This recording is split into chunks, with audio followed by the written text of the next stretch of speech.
பிரித்தானிய கடற்கரையில் கரை ஒதுங்கிய மர்ம உயிரினத்தின் புகைப்படம் தற்போது சமூக வலைதளங்களில் அதிகம் பகிரப்பட்டு வருகின்றது.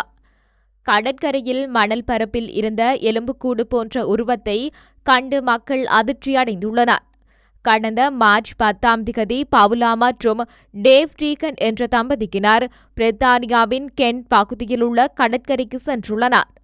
அங்கு தேவதை போன்ற எலும்புக்கூடு இருப்பதாக கண்டு அதனை புகைப்படம் எடுத்து சமூக வலைதளங்களில் பதிவிட்டனர். புகைப்படங்களின்படி எலும்புக்கூடானது மணலில் புதைந்து கடற்பாசியால் சூழப்பட்ட மர்ம உயிரினம் போல காட்சியளித்துள்ளது. இது ஒரு மீனின் வால் மற்றும் வேற்றுக்கிரகவாசி போன்ற உயிரினத்தின் உடல் மற்றும் தலையுடன் காட்சியளித்துள்ளது. இது தொடர்பில் எதுவும் கூற முடியாது. அது மிகவும் விசித்திரமான விடயம் என்று பவுலா ரீகன் தனது எக்ஸ் தள பதிவில் குறிப்பிட்டுள்ளார். எனினும் இந்த புகைப்படம் வடிவமைக்கப்பட்டதா என்பது குறித்து இதுவரையில் எதுவித தகவலும் வெளியாகவில்லை என்பது குறிப்பிடத்தக்கது.